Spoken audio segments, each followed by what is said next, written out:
Okay, in the first video I solved questions 1 to 5 and I'm going to try and solve the rest of them. The reason I took a short break was because I knew question 6 required a graphical calculator, and so I went and quickly found one versus using my white calculator, also a Casio but not the FXCG50.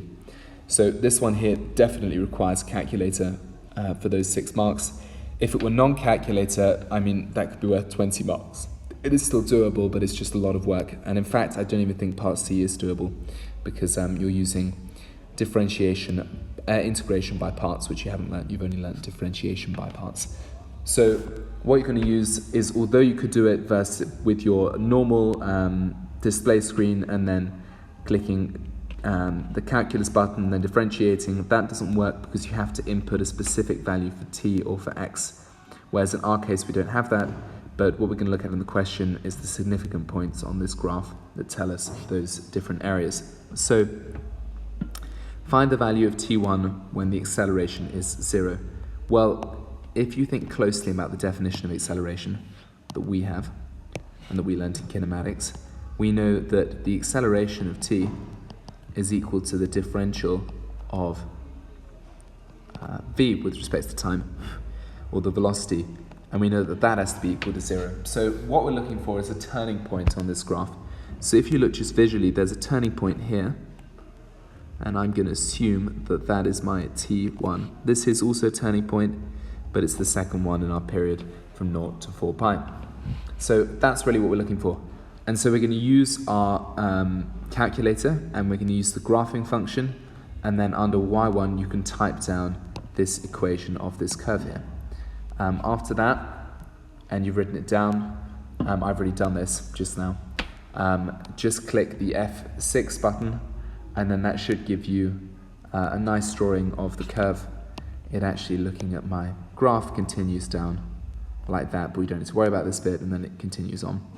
But that should give us the graph. And then, although it doesn't label it down the bottom, you need to click F5, and F5 will give you the options on the bottom once you've graphed it. So you get onto the graphing part, you write down the equation for your line, and then you click draw, which is F6, and then you go onto this panel at the bottom by clicking F5 under Gsolve, and then it will show you root, max, min, y-intercept, and intersection, but that's not necessary for this question.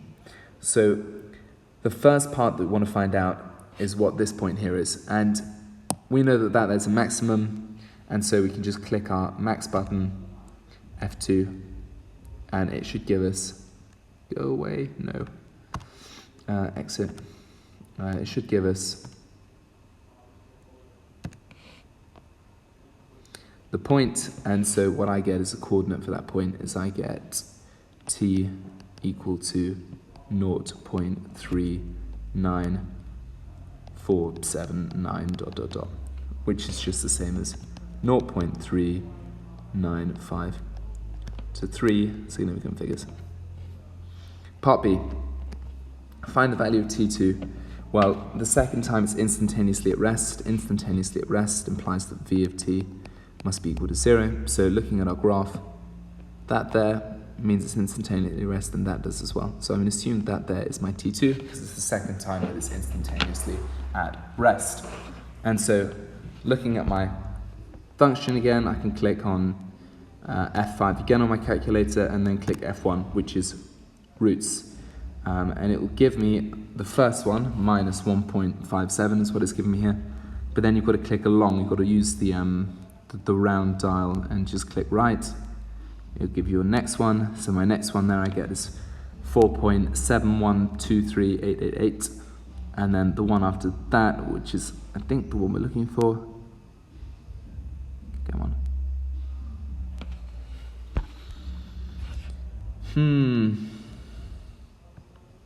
Come on, calculator.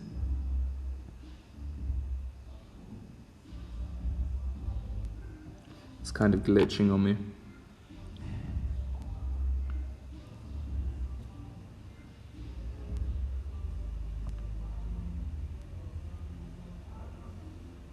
Okay, I can see. So what I need to do then, and this is the part that I've missed here is that I need to increase my range on my calculator. Oh, what's that? Don't want that. And so I need to increase the size of what I'm looking at. So if I go back onto the page where I saw my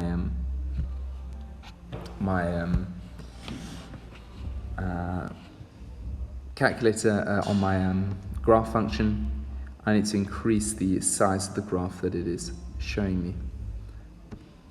So let me figure out how to do that quickly.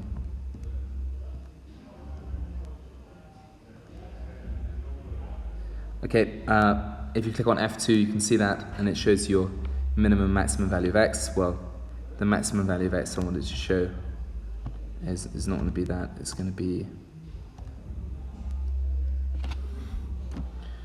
so after draw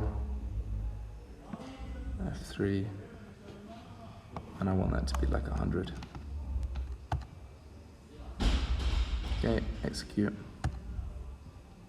draw. Great, and now I can do my root thing. 100 was a bit large, shows me a long flat line. But again, if I go to gsolve and then do my roots, and then I just go along, 2, 3, and I get 10.99. So my value for t, therefore, equals 10.99 something or other, which actually rounds to 11.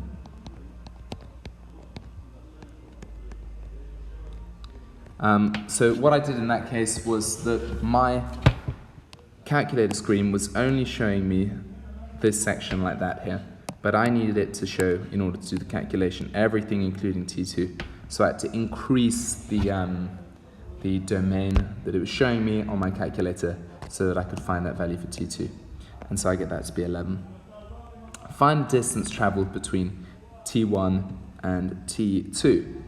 So the distance traveled between those two, when now we do go back to our main menu and just go on to run matrix, and then on run matrix we need to go to math, F4, and then on F4 click, it gives you the options on the bottom, click the next one along, and then you should find the integral under F1.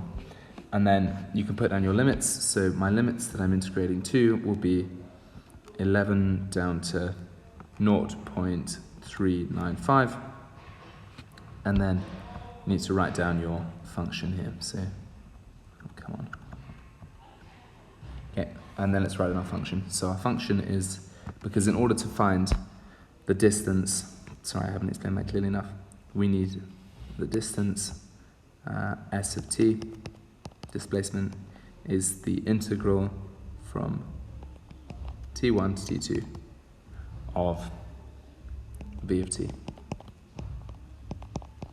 So that's all I'm plugging into my calculator right now, but I'm doing it all with x's. So I'm rewriting my function with x's.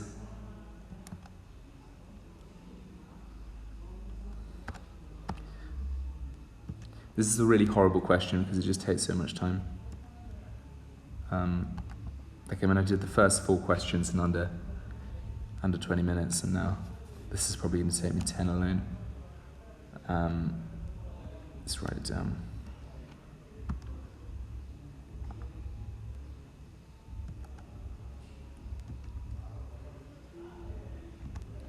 Double check I've got that right.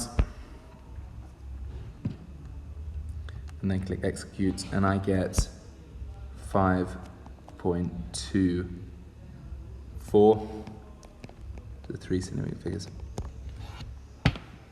Great.